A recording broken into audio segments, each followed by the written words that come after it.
All right. Are we recording, Nate? Are we good? Very cool. All right. Hey, good evening. Welcome. I think we're going to have some folks showing up still here as we get started. But we are going to go ahead and get started because I want to honor your time here.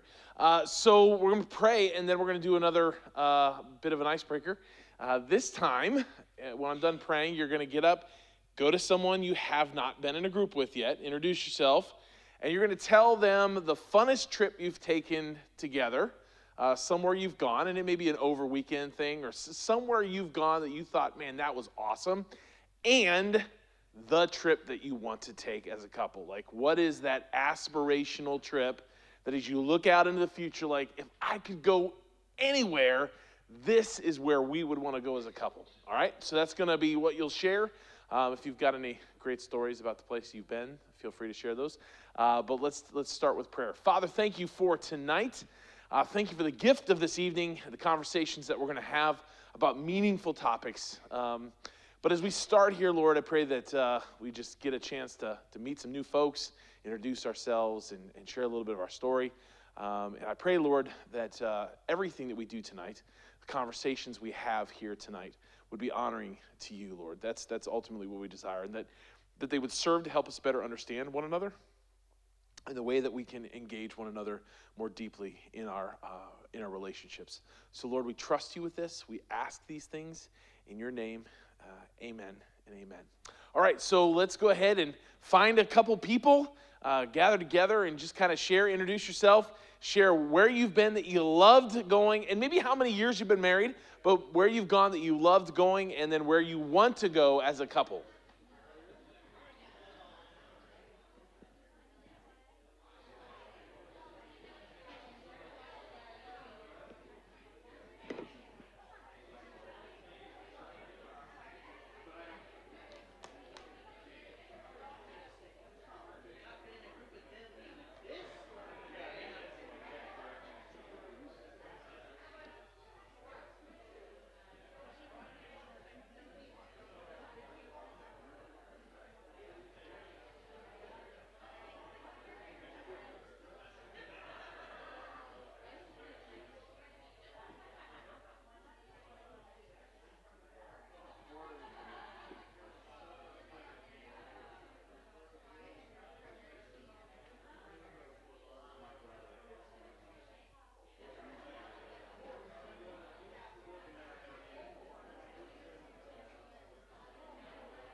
maybe just a few more minutes to finish up here.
All right.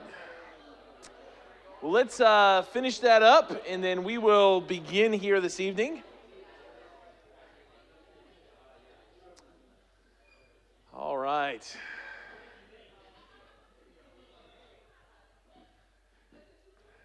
Well, it is awesome having you here again this evening, and I am hoping and praying that as we've taken this journey so far, that it has sparked some good conversations in your home and maybe created some rhythms for you to have meaningful conversations with your spouse.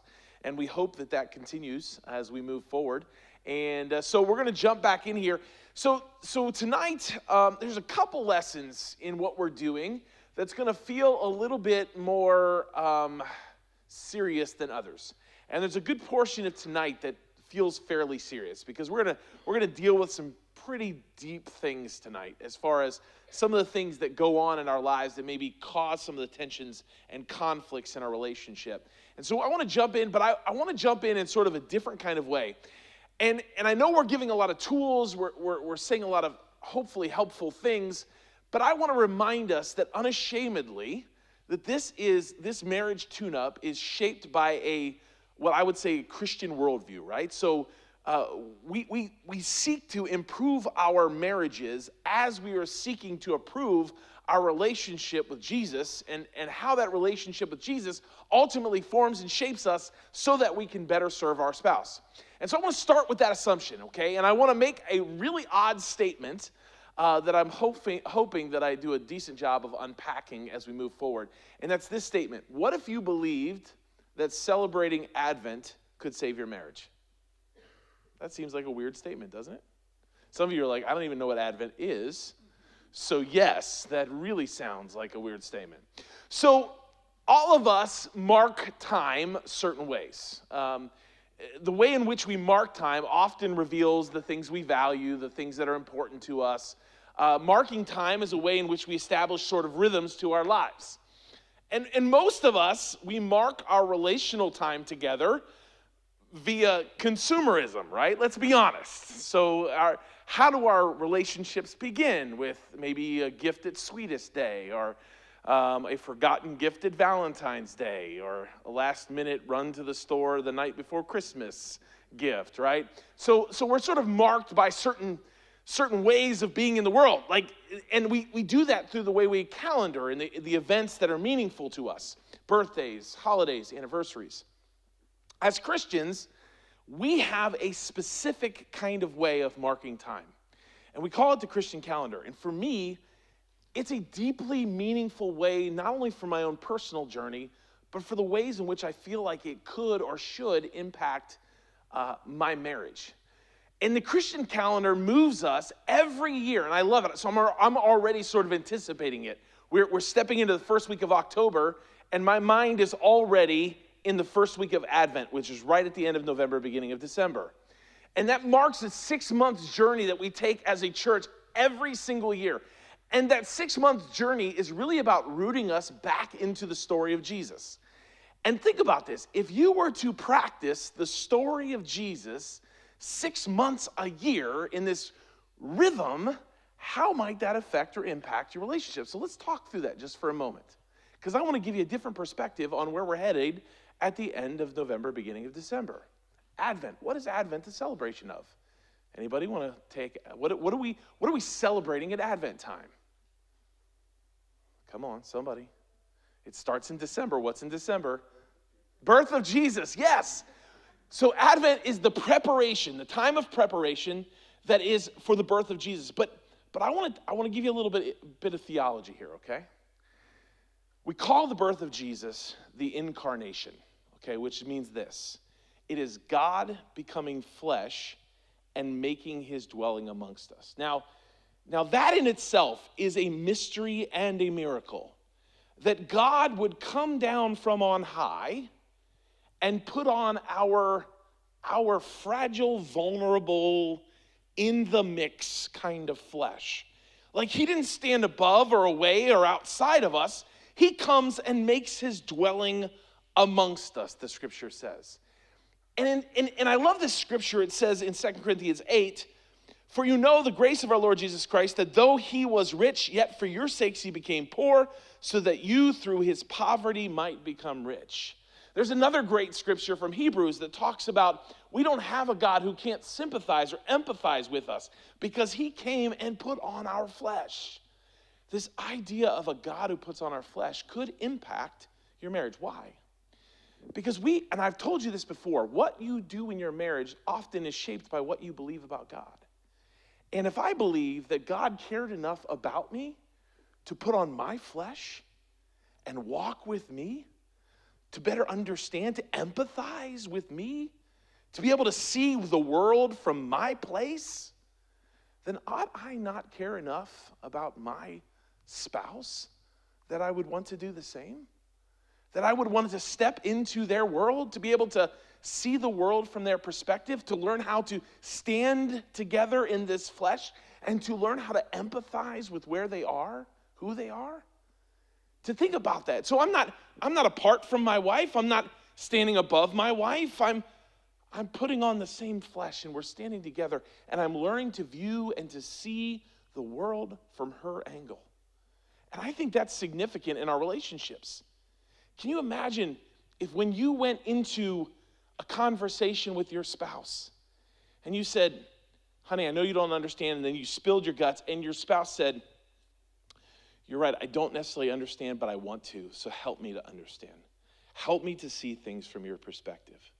Show me what you mean. What are you seeing? How are you feeling? Can you imagine how affirming that might be? Instead of immediately jumping into, how can I fix this? This is what you need to do. What if the first step was to put on that similar skin and stand in that perspective? Now the story of Jesus goes on from there, right? So we move from Advent right into Ash Wednesday, which reminds us that none of us are invincible. We're all fragile and needy people, and so we stand together in our relationships as fragile and needy and vulnerable people. And then we move into Lent, which is a time of repentance. Think about how that might. 40 days of really dealing seriously with your junk. Think about if you built that into the yearly rhythm of your relationship with your spouse. Where for 40 days during Lent, it's not just about what am I fasting so that maybe I can curry favor with God, but what are we giving up so that we can stand together and begin to think about what needs to change, fix, happen in our relationship so that our marriage can be more honoring to God?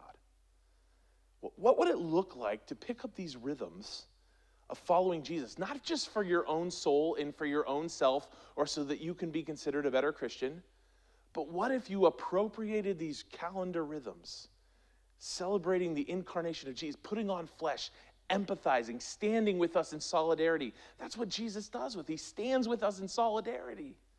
What if you did that? What if the next time Lent rolled around, you said, honey, we're going to spend the next 40 days and we're going to wrestle through our lives together. We're going to ask really difficult questions. And when God points at something in our lives that is amiss in the way I treat you, the way I talk to you, the way that we're engaging with one another, then we're going to repent of those things. In preparation of Holy Week, which takes us right through the cross, the suffering nature of love. God doesn't look at our plight and go, man, I tried my best, I'm out, they're on their own. No, God says, I'm going to suffer for them. That teaches us what love is. That agape kind of Suffering love. Are you willing to, the cross reminds, are we willing to suffer our love for our spouse so that we can experience the joy of resurrection, which is all about new stories, new beginnings, a new day, right? That's what resurrection reminds us, that there's no lost causes. That as we anticipate Easter, we're reminded God hasn't given up on the world. I ought not give up on my spouse. That there's still hope. There's still a new day ahead of us. And then we move towards this celebration of the Spirit coming and helping us to live more faithfully what God has called us to. I think as we take the Jesus journey seriously yearly, it helps us to shape our minds, our hearts, our way of being so that we can stand together in this journey. So when I talk about marriage and when I give thoughts and ideas and advice, it's shaped by a particular way of being in this world, which is the Jesus way. And it ought to be. I am only as good to my wife as I am my passion and pursuit of following Jesus. Because if I'm not passionate about pursuing Jesus, then I know how readily and how quickly my desires turn towards self, right? I get really intentional about concern for me and what I get and what I want and what she needs to do for me. But somehow by taking this journey with Jesus every single year, I'm reminded what it means to live my life poured out for the sake of my wife. And I think that could be the journey. So as you think about moving into past and that change, doesn't that change a little bit the pressure of the holidays? You know, the holidays to us, for us, are often like, where do we got to run? Which house do we got to get to? Whose house do we got to eat at? Do we have enough money to buy the gifts? What if for each other you begin to say, the greatest gift that I can give is the one that Christ gave, which is that I'm going to stand in your shoes. I'm going to put on your flesh. I'm going to learn to see this world from your angle. And I'm going to care enough to ask you why you feel the way you do and see the things that you do. And so I think just by thinking that and changing our mindset, that may be helpful. So that's my sort of initial thought. We're going to talk about a lot of stuff that, you know, I would say relational stuff and social stuff and cultural stuff. But I want to always remind us over and over again where this is really rooted and oriented, which is in our relationship with Jesus. All right. Well, let's move through some of this material here now that I've said that. And I want to start off with a very sombering reality. I've recently heard this story, and it just grabbed hold of me, and I was like, oh, this is. So there's a guy by the name of John Gottman. He's a PhD, and he's University of Washington. And he did this study, and it was a long-term study over several couples.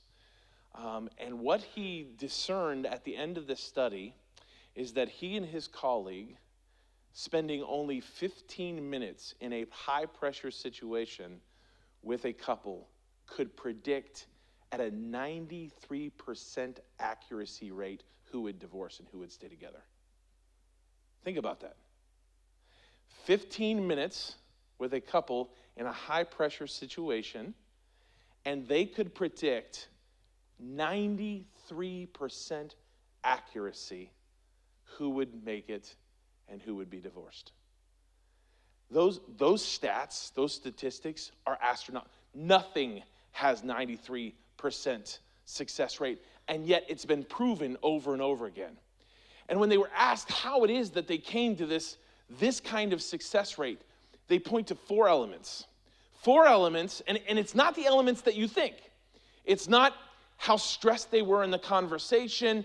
It's not the financial worries that they had. There were four elements that they pointed to that they said, when we see these show up regularly in the conversation, even if it's a 15-minute conversation, we can see that this relationship is headed in a bad direction. And they call these things the four horsemen of the apocalypse. Isn't that sombering, right? That's tough. But I want to talk about them. Now, here's what I want to say about these. This is one of the reasons why I started with the fact that we have a Christian worldview. Because we don't believe, even if these are showing up in your relationship now, that what the statistics say has to be. We have a God who can undermine, subvert, and challenge and change those statistics, can't we? Right? Don't we? Don't we have that kind of God? So that even if these are here, even if you're listening to what I'm about to say and you're like, oh my gosh, we're 3 out of the 4. We believe in the resurrection. We believe in new hope. We believe that God's never done. We believe that there is no lost cause. So I'm telling you this to mark the urgency of about what we're about to talk about tonight, but I don't want you to embrace this as, oh my goodness, we might as well just call this quits now, right? This is, oh my goodness, we are headed in a path that's not healthy, and we need to make some changes, okay? So I think information is helpful, especially when it moves us towards transformation. The four horsemen of the apocalypse, the number one, they said if they can see contempt, they said contempt is a sure sign that we're moving towards divorce. Does anybody know anybody want to hazard an idea or a guess about what contempt means? What is contempt? Anybody want to throw out a couple words? Can be, yeah. Yeah, in some respects, yeah, it can be.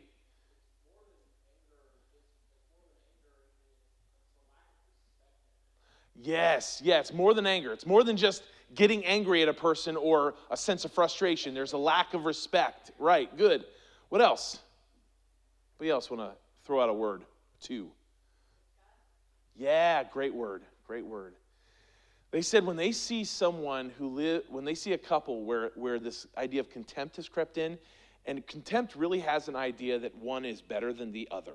Right? So one has taken the posture that I am superior to the person that I'm with. And you can see the disgust and contempt on their face or hear it in their conversations. The tone is set so that you're constantly sort of standing above, looking down, and you know what disgust looks like on the face, right? Right?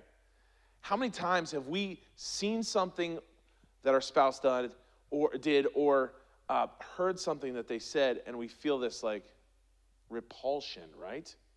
I would never do that. And the moment we start going, I would never do that. I can't. That's terrible. Like you're moving in that direction, right? There's that sense of superiority and disgust. So that's number one, contempt. The second one is criticism. Now, when you think about criticism, I don't want you to think in terms of just, hey, you really need to put the toilet seat down.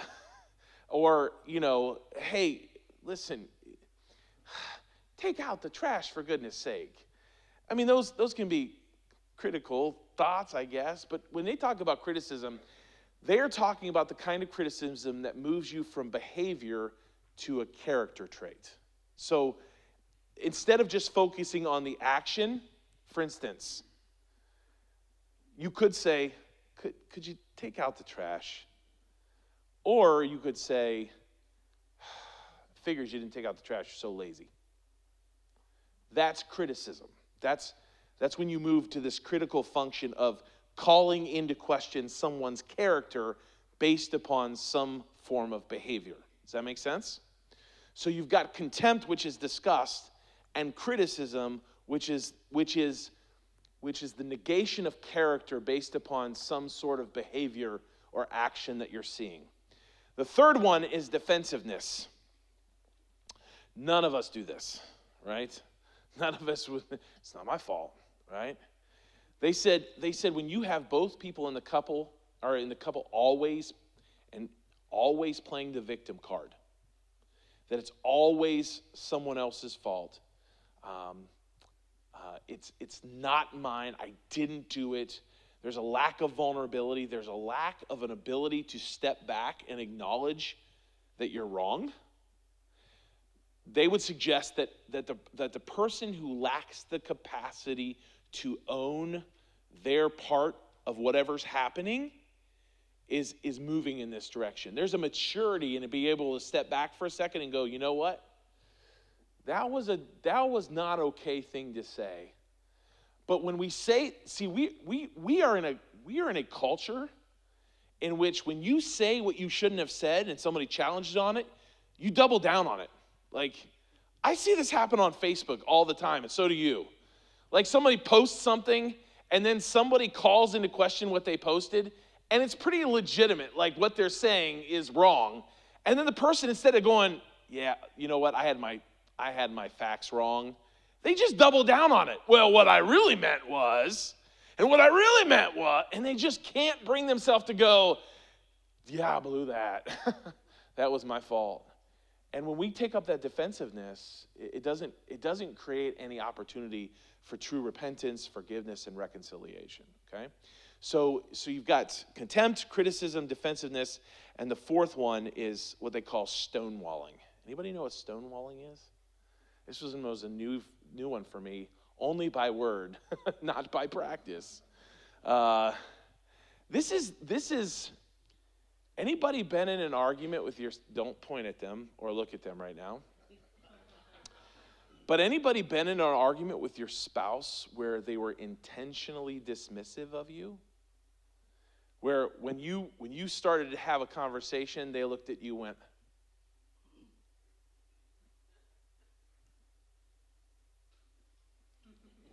right? Anybody had that kind of moment? How frustrating is that, right? It's intentional dismissiveness, non-attentiveness, avoidance. It's just the non-recognition of what's happening around us. I'm just not even going to pay attention. I'm not having it, right?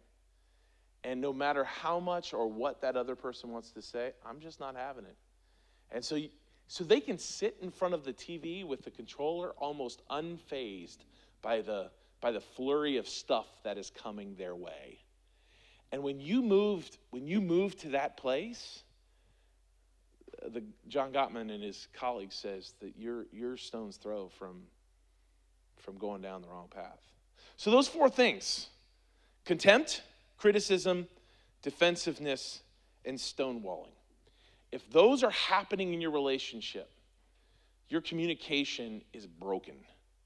And we need to begin to work towards how do we bring some healing to the ways in which we communicate and the ways in which we value each other. Now, I've said all that to say there's hope. But we've got to have the tools and have the conversation about how do we move towards that kind of hope.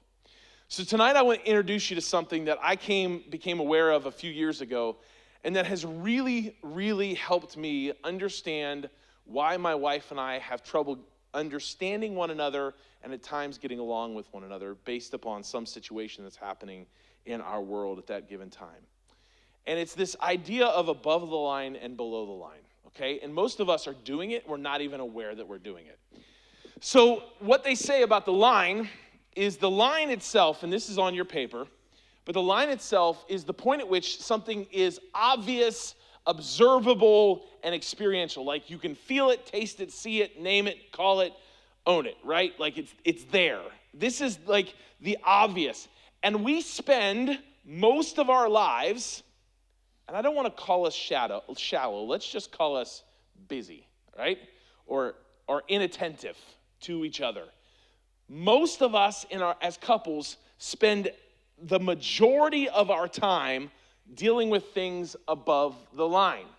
Things that are immediately observable, things that you can call out. So for instance, we have arguments or loud conversations about our behaviors, about what we're doing, right? Give me some of this is dangerous. Give me some of the behaviors that your friends have told you are problems in their relations. Give me some behaviors. What are some of the things that we call each other out on? You're like, no way. You just passed the test. Jenny's like, Greg's not here. What's that?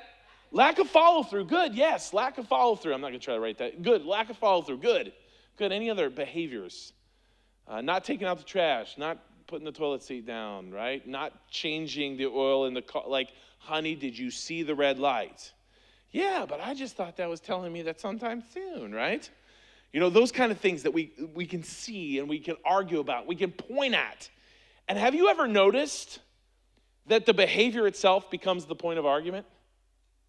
Have you ever stopped to ask the question, are we really arguing about this behavior? Like, is this worth, like, yeah, I didn't. Have you ever stood in that spot where you're like, as you're being berated, you're thinking, I didn't do the dishes, but I'm not sure it warrants this much angst, right? Have you ever had that moment where you're being yelled at for something or you're yelling at someone, and as you're yelling at them, you're thinking, is this that big of a deal? But right now it feels like a big deal. But we're above the line, so this is all that we can see. This is all we're thinking about was what happens right there. So you've got behaviors. You've got our likes. Our likes are above the line. Now, this is an important one. The things that we like to do. Anybody had a friend who, and this one is actually a friend, had a friend who, or a couple that was friends, and from the outside, everything looked really good. They were always posting pictures of going to a concert, hanging out down at the beach, going to the racetrack together, going to the games, and they always seemed to be enjoying themselves. And then at one point or another, you find out they're getting a divorce. Like, what on earth happened? And this is more than just we just post our social media fun stuff. Like, you legitimately thought they look like they like doing the same things. What's the problem? Did you know our likes are above the line? The things that we like to do together, that's above the line stuff. It doesn't mean it's bad, but it doesn't mean it's deep either. You can like to do a lot of stuff with the same person and still have the under the line, and we'll get to what's below the line, in absolute shambles. And if below the line is in shambles, no matter how much you like to do stuff together, it won't last. It won't hold together over the long haul. Unless you've just learned how to exist kind of separate from one another and just come back together in those moments of likes, which some people do, and they make it work. I wouldn't advise that. I would advise going below the line. So behaviors, likes, our schedules are above the line, right? What keeps us busy, the things that keep us running all the time, that keep us exhausted, that's above the line. We've got our quirks. I don't know, none of us are quirky, right? None of us, we all got some quirks. But those quirks, those aren't character issues. Our quirks are just our quirks, and they're above the line. But if you're not attending to what's below the line, your quirks can become the most infuriating thing that you have ever, like some of y'all are open-mouthed chewers, which when you're dating, you're still loving each other and you're like, that's not a big deal. If you're not attending here, by the time you've been married 8 years and you've not done anything below the line or you're not attending to the stuff below the line, every time you chew, I want to throw that food at you, right? And that's being generous, right? So those quirks are quirks, but if you're not attending to stuff below the line, those quirks can get out of control and become a real problem. Our desires, the things that we want, the things that we desire to have, those are above the line. The words we speak, often those are above the line. Our personalities. Now, is it important that we understand each other's personality? Yes. But our personalities don't have to be. So one of the things that I fear when people talk about personality tests and studies and all those things, and we do them as a staff and we believe in them, we value them, but we've got to be careful as they don't pigeonhole you in something. Like where you have a legitimate, have you ever had anybody do this when you've done a personality test or someone knows your personality type, and then you have a legitimate concern about something meaningful, and they just look at you and they go, oh, that's because that's your personality. Don't write your spouse off just because their personality is such, because they may try to communicate something under the line, but you're focused on their personality, which is above the line, okay? So behaviors, likes, quirks, desires, words we speak, personality. What about the roles, the hats we wear? Those are above the line. The hats we wear. We all wear multiple hats, right? We're going in multiple different directions. At any given time during the day, you're probably father or mother, brother and sister, son and daughter, coworker, friend, neighbor, baseball coach, basketball coach, Cub Scout leader. You got multiple roles, right? And those roles are above the line. Those are the things that we can point out. They're evilly, and I would even say this, and I'm a big fan of these. Love languages. Love languages are above the line. Easy to see, easy to fix, easy to deal with, right? Now, I'm a big fan. Learn each other's love language. Speak each other's love languages. But you are not going to rescue the well-being of your marriage long-term simply by speaking each other's love language. If I am never attentive to the stuff below the line, and because I know my spouse loves little gifts as a love language, and I try to just cover that over every time I make a big buffoon move down here, I just buy them a little gift. Yeah, that's called manipulation. That's not called love language, right? And so we've got to be careful that we don't hang our hat on that thinking that that's going to be enough. So most of our arguments, most of the conflict, most of the stuff that we deal with in our relationships is really above the line kind of stuff. We come home and we're tired, and we had a bad day at work, and the person left their shoes in the middle of the floor, and you walk in and you see the shoes in the middle of the floor and you lose your mind. Now, the person who left their shoes in the middle of the floor, you're losing your mind, and they're like, it's just shoes. You don't know what's below the line. What's causing this? I told this story once, and people like to bring it up again, so I'm going to tell it again. My wife and I had been married at this point, I think, about 8 years. She was homeschooling our two little rambunctious boys, which was an interesting experience for me because I always got the weirdest calls in the middle of the day. I was the principal, she was the teacher, and so she would demand that the principal come home and take care of business. And then I had to re-empower the teacher. No, I can't leave. You've got to do this.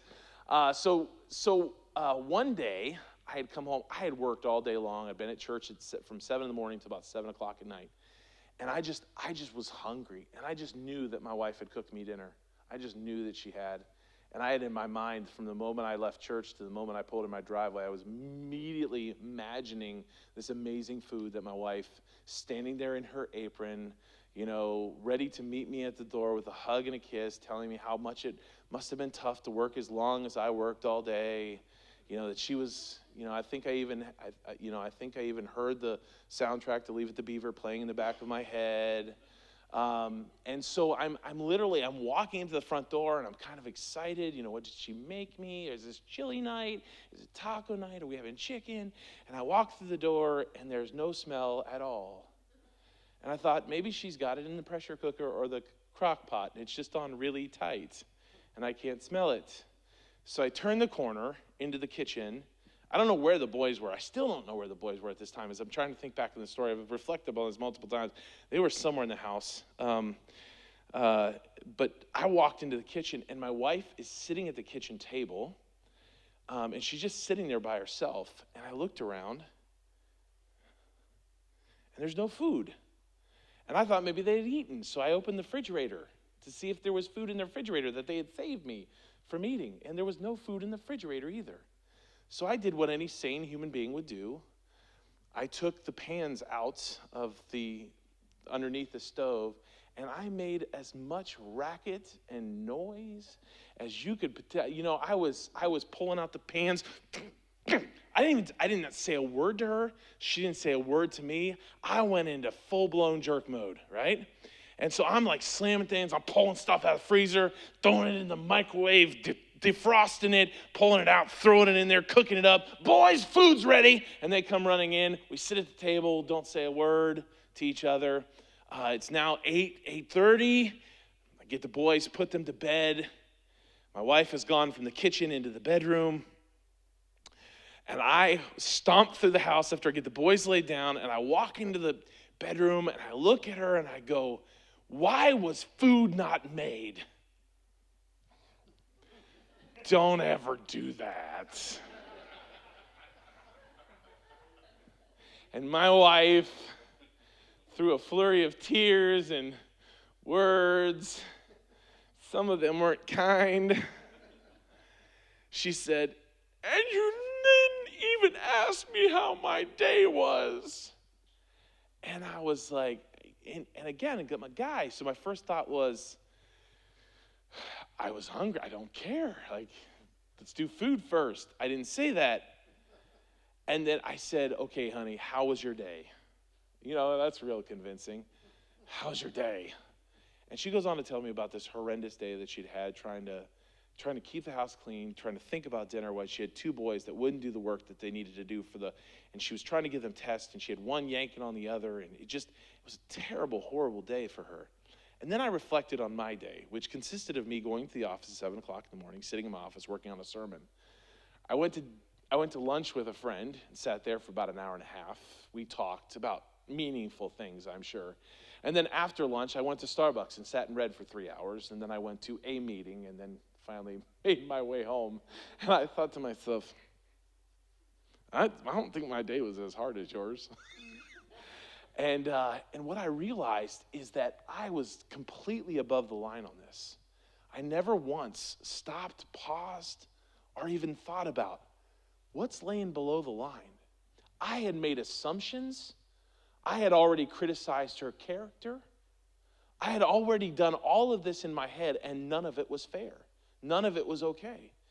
So when I was introduced to this concept, I began to realize how often my arguments, our frustrations with each other, are solely above the line. They're solely in stuff that seems like it's obvious to us, but what's driving it? And I don't think we can truly find reconciliation or healing in our relationships until we begin to go below the line. And there's 4 specific categories of things that I want to challenge us on to think through in terms of these are the things that are below the line that often drive all of the stuff above the line. And until we can go below the line, we'll never really understand why we're doing the things above the line. And we'll focus on these things and we'll not gain any headway at all. So the first one is this. The first thing that I think that we need to attend to under the line are the stories that shape us. Okay, so I believe that our lives are shaped by the stories that we inhabit, okay? And these stories can be anything from your growing up story, your family of origin story. They can be trauma stories. They can be stories of betrayal or distrust, stories that have left you broken. For some of us, we've got really good stories, which makes it really hard for us to understand people who have really terrible stories, right? So like some of us have just been lucky and blessed. We've grown up in a situation where, man, I didn't have a lot of bad things happen to me. It was generally pretty good.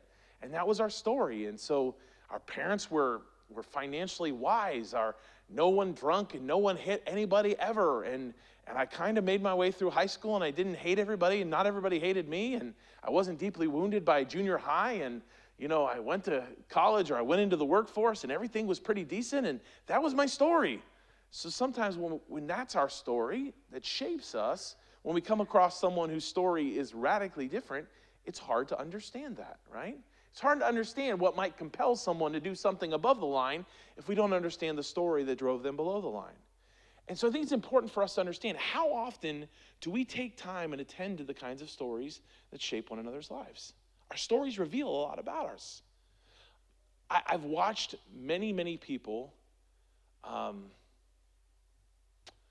sabotage their marriages and their family life because their story was one of great dysfunction growing up, and they had made up their mind that I'm not going to do that. My story is going to be different than the one I grew up. And so they sort of overdid it, and they sort of overparented or overspoused or just like smothered or whatever. That story shaped their interactions. It shaped why that they did what they did. Stories are the way of giving meaning to things. Stories can be important just from a day-to-day basis. When your spouse comes home at the end of the day and they don't want to talk to you immediately, our first thought is above the line, they're not talking to me, obviously I've done something wrong, right? That's how often do we do that? How often when our spouse gets home from work and they're a little frustrated, do we go, what'd I do? Have you ever noticed that when you ask that question, it's usually not hard for them to dial back and find something that you did do? that they could point at, right? It's almost like the setup. Well, now that you ask, right? But how often do we pause instead of saying, what did I do, and say, hey, tell me the story of your day. What's the story that informed your day? Well, I went to work and my boss came in and yelled at me for this, that, and the other. Well, how does your story, whether it's a day-to-day story or a week story, and I've shared this before, and I wish my wife, this was the part I was going to have her share, but she's homesick right now. This is the part I would have asked her to share. Our story for several years was dominated by the story of grief. And so because we had had such significant loss over a short period of time, we lost 9 people in 8 years, and these were significant losses. There were moments in our lives where everything was shaped by a response to grief. And so, and there was moments I didn't know how to, like my wife would just shut down. And I remember sitting in the living room one day, and as you're working through marriage, you're trying to figure these things out together. And she didn't know how to name it, and I didn't know how to name it. And she said something, and I was like, why are you even thinking that way? And then she just said, because my mom's dead. And I went, I would have never in a million years in that moment. Why? Because my mom and dad are still alive. As much as I try to step into her skin, I couldn't in that moment. And whatever had happened had triggered that. And whatever her response was based upon that moment. And it wasn't until she told me her story and reminded me of her story and reminded me of how whatever we were doing in that moment was triggered by that story that I was able to empathize with her. I had to go below the line, right? I had to step below the line and ask a significant question, a meaningful question, in which she could tell the story of what she was dealing with. So the first thing is stories. The second thing is our aspirations. Our aspirations, our goals. What do we want from life? Have you ever noticed how problematic it can be when two people who live together want very different things from life? When they don't share a common sense of aspiration, a common sense of goal, things that we value, things that we want, long for in our lives, in our marriage, our relationship. So the question then becomes, can we identify what it is that are our aspirations? What are the things that compel us to move, that compel us to action? And aspirations can be be seen in two different ways. One, they can compel us to action, and two, they can stall out our action because we feel like our aspirations will never come true. You ever notice that? So you feel like whatever you longed for in life has passed you by, and you've missed it, and you sort of settle into this funk, an existence, right? A survival mode. What I believe is that we can be one another's best cheerleaders. And if those aspirations are conducive to our good and well-being, we can actually help each other step into what we might feel like we have lost. And sometimes all it takes is an ally or someone in your corner who's willing to build you up and really encourage you to pursue the very thing that God has created you to be and do that you thought you had missed out on. And I've watched this happen in relationships and in marriages. I've watched it beautifully happen. I've watched it happen in situations where someone hit 40 or 45 or 50 years old and they thought, oh man, that just passed me by. And that other spouse goes, you know what? You got another good 20 years in you. Let's go for it. And they just made it a priority to see that person's dream or aspiration come alive. So what is your aspiration? What is your story? The third one I would say is fear. Fear. Laying under the surface of much of this is the fears that we have. What are those deep-seated fears that you and I carry around in our souls? Fears of insignificance, right? What are some of the other kinds of fears that we carry around? What else? What are the things that we fear in our lives? Failure, insignificance, failure. What else? Not being worthy. Good. What else? Turning out like your mother or father. Absolutely. Yes. What else? Not being loved. Right. Absolutely. What else? What else do we fear? Being alone. Yeah, good. These fears operate at a pretty deep level in our lives. And let's face it, we're not trained to be able to tell people our fears. What's our common expression when someone says, "How you doing?" I'm good. I'm fine, right? I'm fine. Underneath, I am a ball of fear and anxiety right now. It's called the floating duck syndrome. You know, it looks like when they're floating on the water that all is well. They're just kind of floating and everything looks serene and beautiful, but underneath the water, things are like, right? That's us. You know, we'll walk into a situation, even in our homes, where it looks like, oh, you're smooth, you got it together. But we've got deep-seated fears that run down to the core of who we are. And those stories, those aspirations, and those fears begin to give birth to the things that are above the line. And then finally, the last thing that I would say are values. Values. I was in a conversation not too long ago with some folks who, what we discovered in the midst of our conversation was they both killed it in their likes, but they both had very different sets of core values. Now, neither of their values were right or wrong, but they were core to who they were. And what they hadn't been able to identify was what my core value is, or what my set of core values are. And they would be like, we like so much things, why can't we get along? Because they saw that their values were constantly locked against each other. We were competing or vying for things that we hold deeply. And to give up ground, listen, once you've established what your core value is, in order to compromise, we sometimes feel like I have to give up what is core or central to who I am. I have to give up my core value. And so then you're at a battle of the wills, right? Who's gonna bend on their core value? Who's gonna give up that very thing that is deeply seated and meaningful in them?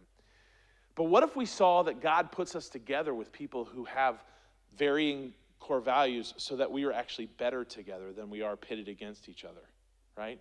What if my spouse values our nuclear family above and beyond all things, right? Like that is their value. Like they want to make sure our nuclear family is taken care of, that we're good. Like I'm going to give myself away to that. I'm going to be an advocate for it. I'm going to stand for it. And the other person values something like, let's say justice. Like the world should be right? The world should be right. Things have to be fair. Well, if the person who values justice and says things have to be fair and good and there's a sense of order in this world, and the person who values family above and beyond all things says, you know, sometimes family means that things aren't fair or they're a little messy. These two can feel like they're at odds with one another, but they don't have to be. They can see us standing side by side and utilizing those values to bring a strength as a whole to their family. But a lot of times we haven't even been able to identify what our core values are. And so these are the things that are below the line: the stories, the aspirations, the fear, and the values. And these things give birth to the things above the line. Any questions with that? Anything do I need to explain?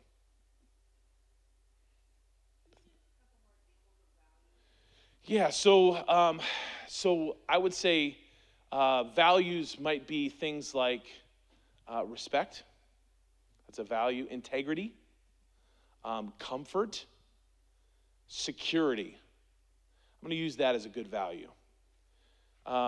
People who grow up in situations where there was little money in the home and mom and dad were always broke and you always knew about it. You know, there are some families where mom and dad were broke and you never knew about it. But then there are some families where mom and dad were always broke and you always knew about it. It's like they always just talked about it. And there's a point at which that person grows up and says, that's never going to be me. So the value becomes security above and beyond all things. So like it's just like, we will be financially secure. And so this person who values family, fun, good times, wants to go, and they're like, no, because and those two can be pitted against each other. Don't have to be. Because if we can plan and say we can be financially secure and we can plan to be able to have fun, those things can work well together. And then you're not living into the dangerous situation of not being financially secure. So security, those types of things. Anybody else think of a value that they want to share? Things that people might value. Transparency, good, yes. Transparency, great. Vulnerability, authenticity, good, yes. I think an obvious one might be faith, right? We value our faith. Hopefully, we value our faith together. That's not always the case, but sometimes it is. What else? Any other values you can think to throw out there? Honesty, yeah, good. Yes, absolutely. Honesty is a huge one. Integrity, right? I know people that they value integrity so deeply that the moment you lie to them, you're done. You're done with it. There's no coming back from that. Like, once you have broken that trust, once you're outside the circle of trust, some of y'all have seen that movie, you're done. It's over for you, right? And so those are some of the values that I think we hold on to. I know if you were to ask my boys, they could give you by rote my two core values: respect and integrity. Those are my two core values. I've been telling them that for years. I would quiz them on it. What's Dad's two core values? Respect and integrity. Okay, and so that's why it has freaked them out coming up north, because in the South everybody's Mr. and Mrs. And we come up north and they're like, they wanted me to call them by their first name. I can't do that, right? They're like, that's not how we were raised. That's not what we do. So there's a sense that those factor into things. And if I feel like there's a breach of integrity, I'm not always very forgiving. That also can play into our value system. And so it's hard to come back from those things. So when you feel like your value has been trod upon, it's tougher to somehow come back from that. It can be done, and it needs to be done often, but it's a little bit more difficult. Anybody else questions about those? Okay. All right, we're going to finish up this backside and then have some time to talk together. This backside will go a little bit quicker than the first side. So we're keep all of this stuff in mind, okay? So let's look at this. So one of the three things that I think we have a problem with, that oftentimes that this when we don't go here, when we don't go below the line and we stay above the line, I think a few things happen. First, we end up with an empathy deficit. When you are not attending well to the stuff below the line, we end up in our marriages with an empathy deficit. We can't see, it's not even that we can't. We don't make the time to, we don't care to see the world from our spouse's skin, from their angle. You walk into the kitchen and you demand food without even caring what the other person's day might have been, or how a decision I might have made had affected them. Empathy plays out in all of our relationships.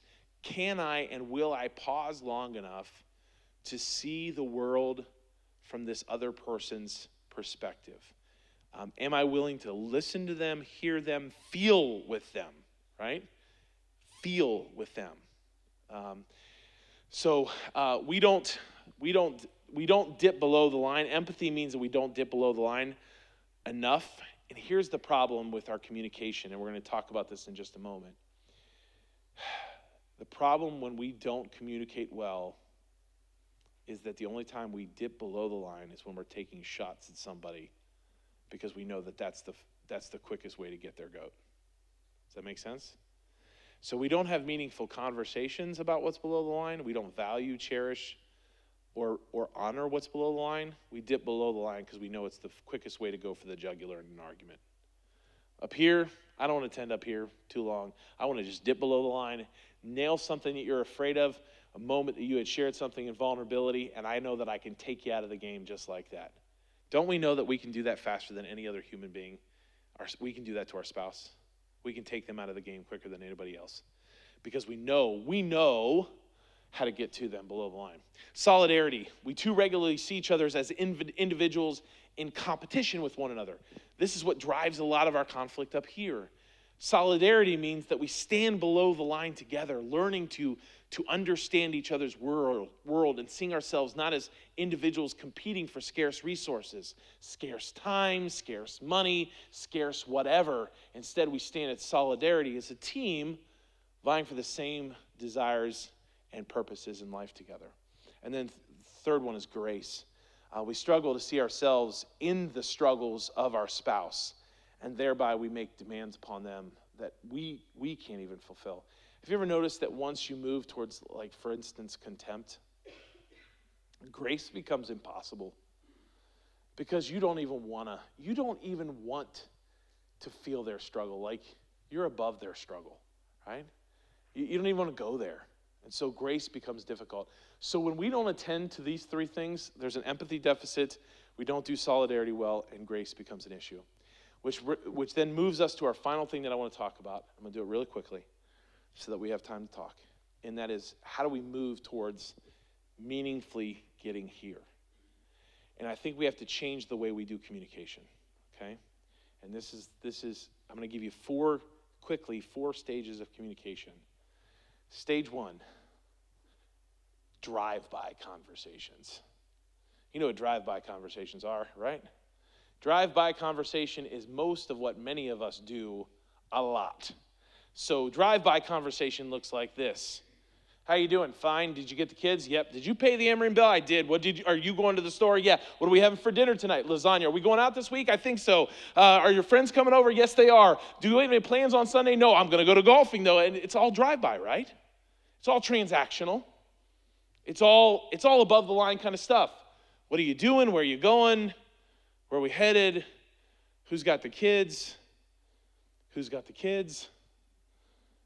Who's got the kids? For some of y'all, it's like, who's got the grandkids? Why do I have the grandkids again? Right? It's all transactional, right? There's nothing, and in every relationship, you're going to have some of that Listen, I don't want to have a deep, meaningful conversation, whether we're having beef stroganoff or lasagna. Just make the call, just as long as I don't have to cook it, right? I don't care if it's there, I'll eat it. Obviously, I'll eat it. I don't have a deep, meaningful conversation about every single thing. There's going to be some transactional. But the problem is that becomes just the way we do it. We just give each other the facts. And the danger is that this becomes our primary way of communicating with one another. And have you ever noticed that when that is the primary way of communicating with one another, you move quickly into level 2, which is hurt talk? When all you're doing is drive-by conversation, there's misunderstanding, there's misinterpretation. So let me play this out for you. You're walking through the house. What time's the game tonight? 6? Why you gotta say it like that? Say it like what? 6? Like, was I supposed to have that on my calendar or something? Right? All they said was 6. But when all we're doing is drive-by conversations, you see how quickly 6 can become, and now we show up in the game, we're not even talking to each other, right? Because we're not used to having any other conversation but what we're just blowing past each other with. And when we do that, we are set up, and then we get snarky with each other. We get passive-aggressive. Not that I'm sure no one does that in this room. We get passive-aggressive with the other. We do biting sarcasm. There was a couple. Man, they'd been married 13 years, and they were the funniest people to be around. They could just tear into each other like no one else. You know the people who make those sarcastic comments, and they're like, you always feel like they're teasing each other, right? And you're like, oh, man, they got a great relationship. They're all teasing each other. No. They're taking public shots at one another every single time. And they are destroying the health and well-being of their relationship. Like when they announced that they were getting divorced, we were like, they were always so funny at each other's expense. Oh, right. And so that's what happens when we get into hurt talk, okay? So how do you move outside of transactional conversation and beyond hurt talk to level 3? This is think talk. Think talk at least stands you on the line and gives you some perception about what is happening below and above. And really, honestly, think talk is probably safer as you begin to move than level 4. Think talk is the issue of perception or reason. It's when you begin to value each other's opinions and thoughts. Like, why do you think that? What are you thinking? What's your opinion on this kind of thing? This begins to move you somewhere, right? Because now you're opening up a conversation. Now you're not just living in this sort of transactional conversation. So person comes home, they're frustrated from work. They sit down and you ask them, how was your day? It was a bad day. Why was it a bad day? My boss got on me because of this, that. And, well, what do you think about that? What are you thinking right now? That at least begins to move you. Just the conversation about thinking begins to move you beyond just living up here in the above the line kind of world. What opinion do you have about that? What are your thoughts on what we should do with the kids instead of just making assumptions? What are your thoughts? What are your opinions? When you begin to value people in that way, active listening without poised fixing. When you begin to ask people what they think, be an active listener. And when I say that, repeat back to them what they're saying. I think one of the most powerful things that you can say to a person when they're having a meaningful conversation is what I'm hearing you say is, and you repeat that back to them. And when you repeat that back to them, it validates. Has anybody ever done that to you and then you realize how off what you just said must have sounded? And you're like, oh man, I'm probably not thinking about this the right way, am I? When you have someone repeat that, oh, yeah, I was thinking that. I shouldn't be thinking that. So I probably need to change my thinking on that, right? But you can't, what do you think about that? And the person says, well, then you're already lining out all the reasons why they're wrong for thinking that way. You've got to be able to value what they're thinking and what their opinion is. And this is a step towards being more deliberate. And the last one I want to talk about is, this moves us to level 4, which is emotional attachment or field talk. This moves us below the line into a level of intimacy and vulnerability, and I think this is so deeply important. And you cannot do level 4 on the drive-by. You just can't do it. In fact, it's actually a way to exasperate a situation when you try to do field talk on the flyby, because you don't have time to value each other. And if you have someone who's trying to be vulnerable while you're in a rush, it can feel like you don't matter. And so what I tell people is that when you start moving into field talk, you at least give the person a heads up. You say to them, hey, I need to have a conversation about this. Is now a good time? Actually, I've got to be out the door in 5 minutes. Can we set aside an hour tonight when I get back and sit down and have a conversation? I always say that going out, if you especially have kids, if you can get out away from the house and have those kind of conversations where you're starting to ask each other really deeply meaningful, like, tell me your story. What's happening in your life right now? What are you shooting towards? What are you afraid of? And what value do you feel is threatened in our relationship right now? These are more vulnerable conversations. And I want to tell you, they're awkward and they take practice. And at first, you try these things and it feels forced, but it's worth the work. It's worth the work. And so I really feel like if we're not going to live here and we're going to go here, we've got to change the way that we communicate with one another.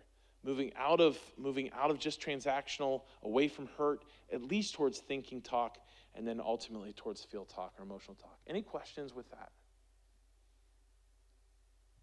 Any thoughts or questions?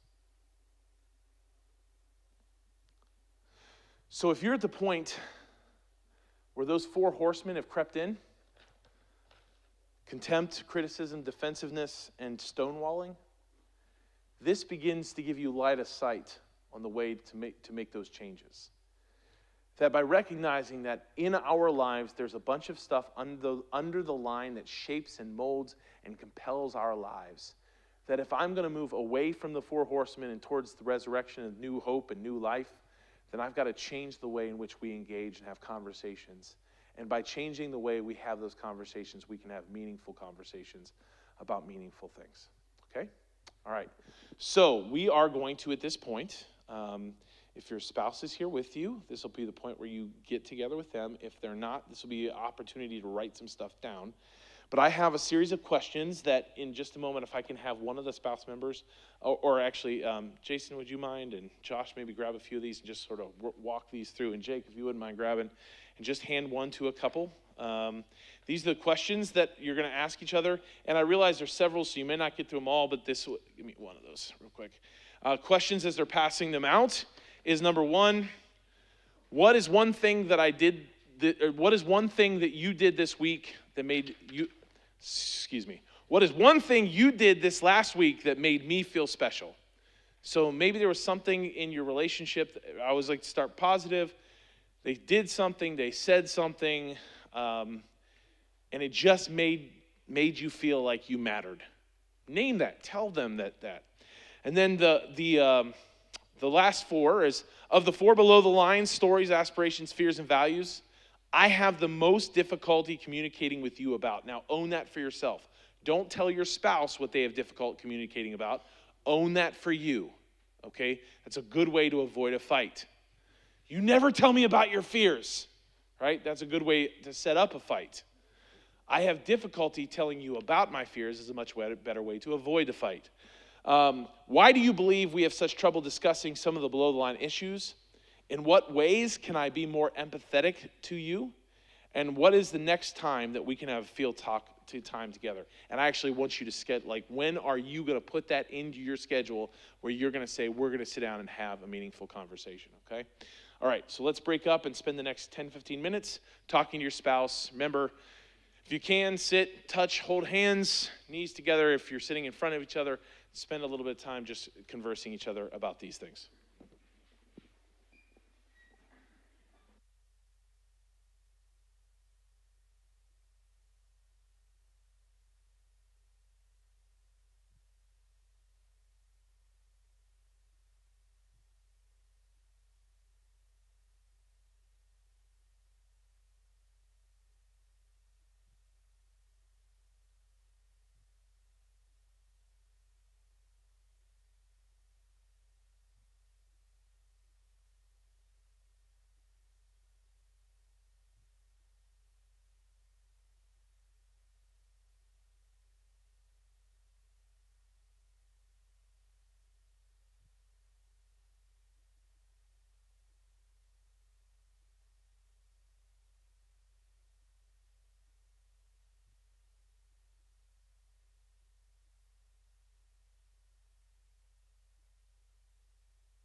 couple minutes, and then we'll just be finishing up here in a moment.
Remember, before you finish, make a date for the next meaningful conversation.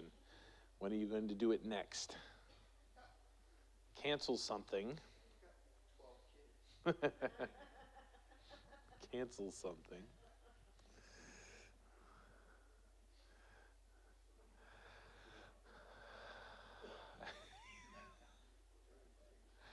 All right, I think we're going to bring things to a close. I'm sure that this will continue on past this, especially as you begin to wrestle with and talk through the things below the line. But I want to bring it to a close with a passage of Scripture from 1 Corinthians 13, being reminded again and again that the love that we're to share with one another is the love that God has first shared with us. Love is patient. Love is kind. It does not envy. It does not boast. It is not proud. It's not rude. It's not self-seeking. It's not easily angered. It keeps no record of wrongs.